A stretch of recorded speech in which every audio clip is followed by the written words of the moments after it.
I once held $4.8 billion in my hands and a future mapped out to perfection. But then, my family gave me a brutal ultimatum: end my relationship with the woman I love, or lose everything: my inheritance, my position, and my name.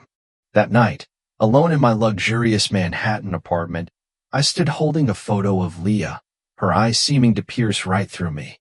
And in that seemingly quiet moment, I made a decision that would leave my entire family reeling. They thought I would choose the path they had laid out for me. They had no idea what I was about to do. That night is burned into my memory as if it happened just hours ago. I was standing in my father's study, an intimidating shrine to legacy, flanked by the stern gazes of 4 generations of Grant men, each one wealthier than entire nations.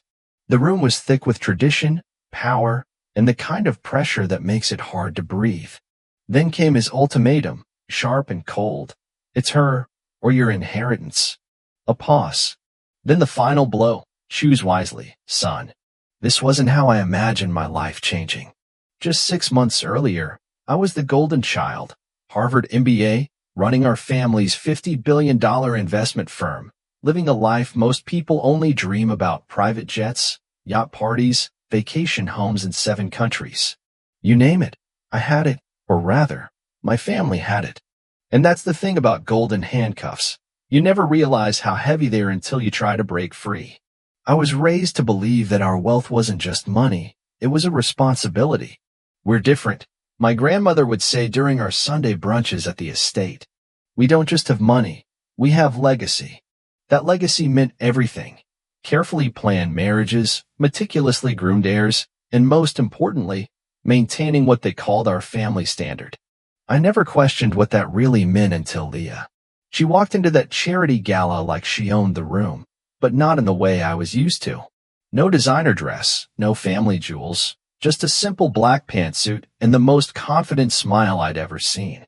While everyone else was busy networking and name-dropping, she was grilling me about our company's impact on low-income communities. Your firm displaced 200 families last month for that luxury development, she said, looking straight into my eyes. Do you ever think about where they went? That question changed everything. Leah wasn't impressed by my name or net worth. As a civil rights attorney fighting corporate giants like us, she saw right through the polished veneer of my world. And for the first time in my life, I saw it too. The more time we spent together, the more I realized how shallow my existence had been. She showed me a different kind of wealth, the richness of purpose, authenticity, and real connection. Little did I know that falling in love with a black woman from a working-class family would shake my world to its core. The whispers started at our country club, spread through board meetings, and finally exploded at our family dinner table. But here's what my family didn't understand. Their ultimatum wasn't just about money versus love. It was about choosing between who I was raised to be and who I wanted to become. Stay with me, because what happened next didn't just change my life. It challenged everything I thought I knew about wealth, worth, and what it truly means to be rich. Sometimes, losing everything is the only way to find what you're truly worth. And trust me, my family never saw this coming. You know, it's funny how you can live your entire life in a bubble without realizing it's a bubble. The Grant name wasn't just wealthy. We were American royalty, or at least that's what Forbes called us. My great-grandfather built our empire from shipping routes in the 1920s. My grandfather expanded it into banking, and my father transformed it into a global investment powerhouse. I was just the next in line, groomed since birth to take the throne. Every morning, I'd walk into our office building, 52 floors of glass and steel with our family name right at the top. Employees would part like the Red Sea, all nodding and smiling. "Good morning, Mr. Grant," they'd say. But no one ever just called me Noah. That's what power does. It builds walls between you and the rest of the world. Walls so subtle you mistake them for normal. By 30, I had everything my world deemed valuable. I graduated top of my class at Harvard, turned our Asia division into a $12 billion success, and was featured in every business magazine that mattered. My father would beam with pride at board meetings, telling everyone how I negotiated and orchestrated my first hostile takeover at 27. But now I realize he was proud of the machine he'd built, not the son he'd raised. Then there was Leah Carter. While I was collecting accolades in mahogany-paneled boardrooms, she was building something real. The daughter of a high school teacher and a nurse from Detroit, she worked her way through law school waiting tables. No legacy admissions, no family connections, just pure grit and brilliance. By the time we met, she'd already won 3 landmark cases against corporate giants for racial discrimination. The irony wasn't lost on me. Here I was inheriting an empire while she was fighting against everything that empire represented. Her office wasn't in a gleaming skyscraper. It was a converted warehouse in Brooklyn filled with passionate young lawyers working pro bono cases. The first time I visited, I felt more intimidated than in any billionaire's boardroom. What nobody tells you about privilege is how it blinds you. I thought I understood the world because I could buy any piece of it I wanted, but Leah understood people. Real people, the kind my family only saw as numbers on spreadsheets or obstacles to our next development project. She'd spend hours telling me about her clients. Families fighting eviction, communities battling discrimination, people who had nothing but refused to lose their dignity. Looking back, I realized why my family was so threatened by her. It wasn't just her race, though that was certainly part of it. Leah represented everything they feared: change, accountability, the questioning of systems they benefited from for generations. She wasn't just a woman I loved. She was a mirror showing us who we really were. But here's the thing about truth. Once you see it, you can't unsee it. Every charity ball felt more hollow, every business deal more questionable, every family dinner more suffocating. I started asking questions I'd never dared to ask before. The answers would eventually cost me everything, but they'd also set me free. The day I brought Leah to our summer estate in Newport, I knew I was lighting a fuse. What I didn't know was how spectacular the explosion would be. People often ask me when I knew Leah was different. Was it love at first sight? No, it was something better. It was love at first challenge. While everyone in my world was busy agreeing with me, she dared to push back. That night at the gala, after she grilled me about our development project, I asked her to dinner. She declined. "I don't date corporate raiders," she said with a smile that kept me awake for days. It took 3 weeks of persistent emails and a promise to tour the neighborhoods our company had affected before she finally agreed to meet me. Not at some fancy restaurant, but at a small Ethiopian place in Brooklyn. She walked in wearing jeans and a faded Howard Law sweatshirt, looking more beautiful than any debutante I'd ever dated in their designer dresses. For 4 hours, we talked about everything. Her cases, my business ethics, our families, our dreams. She told me about growing up in Detroit, watching her parents fight for every opportunity. I shared my growing doubts about the wealth bubble I lived in. When she laughed at my attempt to eat with injera bread, something inside me shifted. It wasn't just attraction. It was a sense of finally being seen for who I was, not what I owned. We kept our relationship quiet at first, not because I was ashamed, God no, but because I knew what was coming. We'd meet at out-of-the-way places, spend weekends exploring parts of New York I never knew existed. Leah showed me a whole different city beneath the penthouses and private clubs. We'd grab hot dogs from street vendors, watch street performers in the park, and talk for hours on her tiny fire escape. The more time I spent in her world, the more my own felt artificial. Leah would bring me to community meetings where people fought for their homes against developers like my family. I'd sit quietly in the back, watching her advocate for them with a passion I'd never seen in any boardroom. She wasn't just practicing law. She was fighting for justice. Our first public appearance together was at a fundraiser for her legal aid clinic. I still remember my PR team's panic when the photos hit social media. Grand Air scene with civil rights attorney. The headlines ranged from curious to cruel. My phone exploded with messages from family members and business associates, all asking the same question: what are you thinking? But sitting there that evening, watching Leah give a speech about equal justice that brought the room to tears, I wasn't thinking about the headlines or the gossip. I was thinking about how this brilliant, fearless woman had cracked open my world and let the light in. While my family saw a scandal, I saw my future. We decided to stop hiding after that. Leah would come to business events as my date, unafraid to debate economic policy with billionaires over champagne. I'd attend her community rallies, learning more about real impact in those hours than in years of corporate philanthropy meetings. We were from different worlds, but together we were building something new. The whispers grew louder, the stares more obvious. But you know what they say. The only way to avoid criticism is to do nothing, say nothing, and be nothing. Leah had taught me that doing nothing in the face of injustice was no longer an option. Then came that fateful dinner at my parents' house, where everything would change forever. They say you can feel a storm coming before it hits. That Sunday dinner at my parents' estate was like that. The tension hung in the air like static before lightning. My mother had already canceled twice when I said I was bringing Leah, but this time there was no avoiding it. I can still picture every detail of that evening. The way Leah squeezed my hand as we walked through those imposing mahogany doors, the barely concealed look of shock on our butler Noah's face. He had never announced a guest like Leah in 40 years. My mother's tight smile didn't reach her eyes, and my father was unusually quiet, swirling his whiskey in the study. She's quite articulate, my mother said during dinner, each word dripping with condescension. Leah handled it with grace, discussing her Harvard Law Review articles while my mother picked at her food. But when Leah mentioned her latest case against a company my father's firm had just acquired, the facade cracked. Noah, my father's voice cut through the clinking of silver on china. My study now. The walk from the dining room felt like a death march.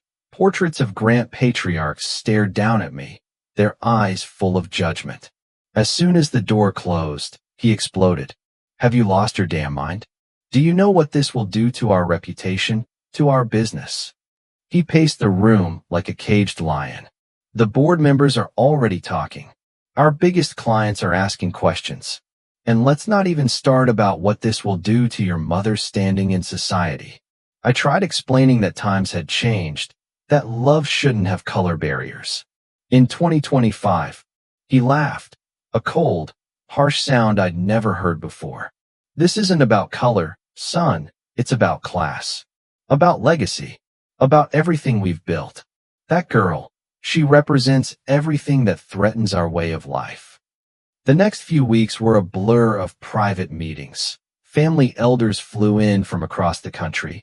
Board members expressed their concerns about company image. Even my sister, usually my ally, begged me to think about the family name. Then came the ultimatum. My father called me to his office on a rainy Tuesday morning. The family lawyers were there. Never a good sign. He slid a document across his desk. Your choice is simple, he said, his voice businesslike as if discussing a merger. End this relationship, and everything continues as planned. Your inheritance, your position, your life. Or pursue this fantasy, and you walk away with nothing. I stared at that document for what felt like hours. 200 pages of legal language that basically said to choose between love and money, between Leah and $4.8 billion, between being true to myself and being a Grant. You have 48 hours, my father said. And Noah, remember, you're not just choosing for yourself. You're choosing for generations of Grant to come. That night, alone in my penthouse, I looked at a photo of Leah from our weekend in Montauk. She was laughing, hair wild in the wind, more beautiful and real than anything in my gilded cage of a life. The choice wasn't just about her anymore. It was about who I wanted to be. You know what freedom sounds like. For me, it was the click of my father's office door closing behind me after I said, I choose Leah. 3 simple words that cost me $4.8 billion, but finally let me breathe. My father didn't rage or yell. He just looked at me with this mix of disappointment and disbelief, like he was seeing a stranger wearing his son's face. The machinery of my disinheritance moved with brutal efficiency. By sunset, my company email was deactivated. By midnight, my key card stopped working. Within 24 hours, a press release announced my voluntary resignation to pursue personal interests. The family lawyers worked overtime to erase me from every document that mattered. It was like watching myself be erased pixel by pixel from the portrait of privilege I'd lived in all my life. The media circus was instant and savage. Grant Air throws away billions for love, screamed the headlines. Paparazzi camped outside my penthouse. Old friends sold stories about me to tabloids. Some painted me as a fool, others as a rebel hero. The truth was somewhere in between. I was just a man choosing love over fear. Here's what they didn't show in those headlines. Leah sitting with me on my kitchen floor at 3 a.m., helping me process what I'd done. Her refusing to let me feel sorry for myself, reminding me that loss of privilege isn't the same as loss of potential. They can take your inheritance, she said, but they can't take what you know, who you are, or who you can become. The hardest part wasn't losing the money, it was losing family. My mother stopped taking my calls. My sister, torn between loyalty to our parents and love for her brother, could only meet me in secret. Christmas came and went without the usual family gatherings. My name became taboo in Grant's circles, like a curse word in polite company. But here's what surprised me. For every door that closed, new ones opened. Former clients, impressed by my stand, reached out privately. Young entrepreneurs, tired of the old money stranglehold on opportunity, wanted to work with me. Leah's colleagues, initially skeptical, became allies and friends. For the first time in my life, I was building relationships based on character, not net worth. Leah and I moved from my penthouse to a modest apartment in Brooklyn. I learned to take the subway, do my own laundry, live within a budget, all those normal things that had been done for me my whole life. And you know what I discovered? I wasn't just a Grant. I was Noah, a man capable of standing on my own feet. Using my business knowledge and Leah's legal expertise, we started a firm focusing on ethical investment in community development. Our first project? Helping small businesses in gentrifying neighborhoods stay afloat. The irony wasn't lost on me. I was now fighting against the very system I'd once been part of. The most unexpected support came from the public. Our story resonated with people tired of watching love be trumped by money, tired of struggles from people choosing difficult paths over easy compromises. 6 months after my disinheritance, I ran into my father at a business conference. He looked older, tired. We made eye contact across the room, and for a moment, I thought he might walk over. He didn't, but I saw something in his eyes that day, a flicker of respect, maybe even understanding. Or perhaps that's just what I needed to believe. They say when one door closes, another opens. But what they don't tell you is that sometimes you have to build that door yourself. After losing my inheritance, Leah and I didn't just start over. We reimagined what success could look like. And let me tell you, it looked nothing like the gold-plated version I grew up with. Our new venture, the Carter Grant Impact Fund, started in a converted warehouse in Brooklyn, a far cry from my old corner office with its Manhattan skyline view. Our mission was simple but ambitious. Invest in minority-owned businesses and communities that traditional banks ignored. We combined my financial expertise with Leah's deep understanding of community needs. It wasn't about charity, it was about opportunity. The first year was humbling. I went from managing billions to scraping together startup capital. Leah kept her legal practice to support us while I built our business from scratch.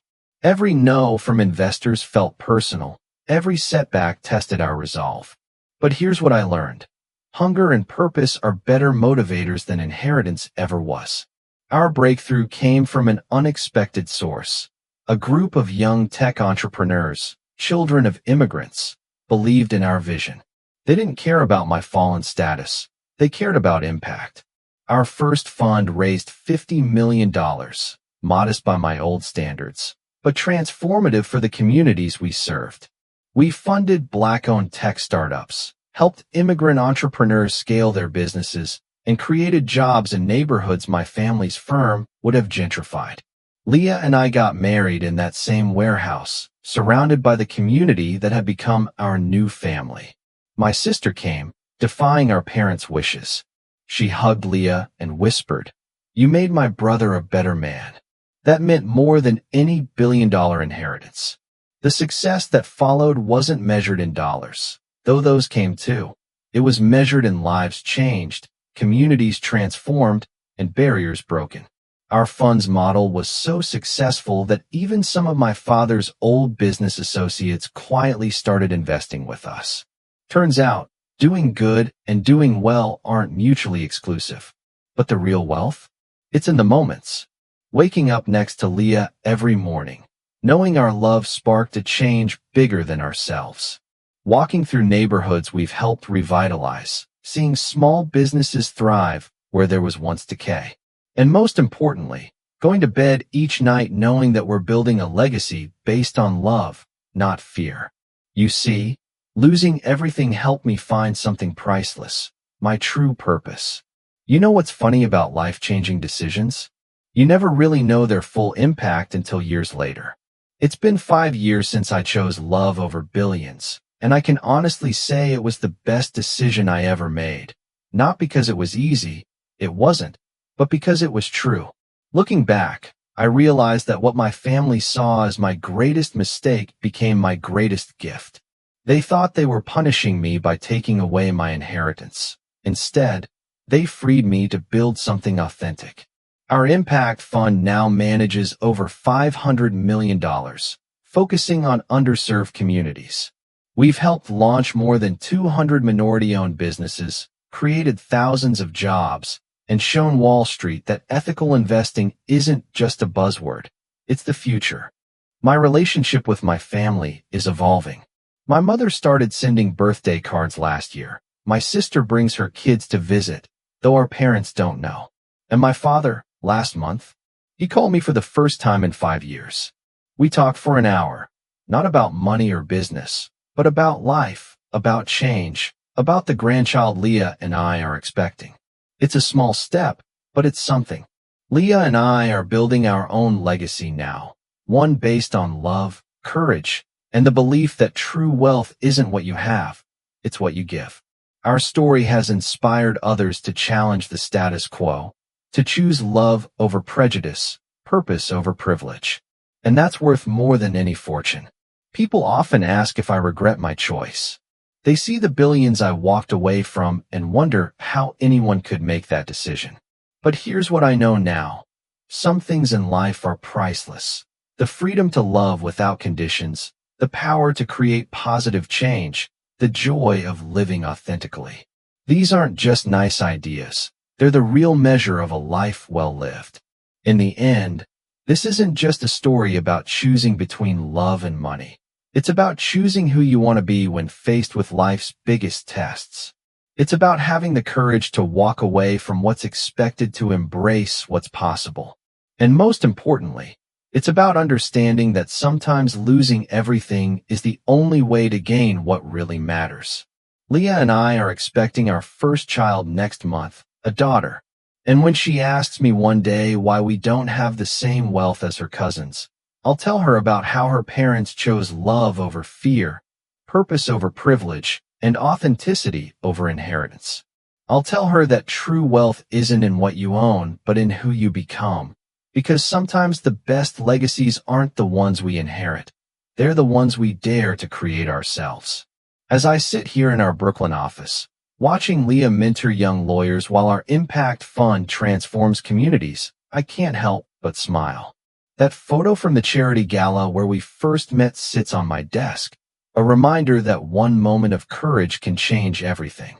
You know, when I started telling you this story, it wasn't just about a billionaire choosing love over money. It was about something bigger, the choices we all face between what's expected and what's right, between living someone else's dream and daring to create our own. Maybe you're facing your own crossroads right now. Perhaps there's something in your life, a relationship, a dream, a truth, that feels too risky to choose. I want you to know that the most expensive choice isn't losing wealth or status. The most expensive choice is losing yourself. If this story touched something in you, don't let it end here. Share it with someone who needs to hear that choosing love isn't just romantic, it's revolutionary. Share it with someone who's afraid to challenge the status quo. Someone who needs to know that true wealth isn't measured in dollars, but in the courage to be authentically yourself. This isn't only about me. It's a reminder that every single day, people across the world are making brave choices, choosing love instead of fear, meaning over comfort, and staying true to themselves rather than simply fitting in. If you're one of them, know this, you're not walking that path alone. And if stories that challenge the way we see wealth, love, and courage speak to you, don't forget to hit subscribe. We're creating a community built on real connection and the belief that authentic choices matter. Because in the end, the most priceless things in life are the ones money can't buy.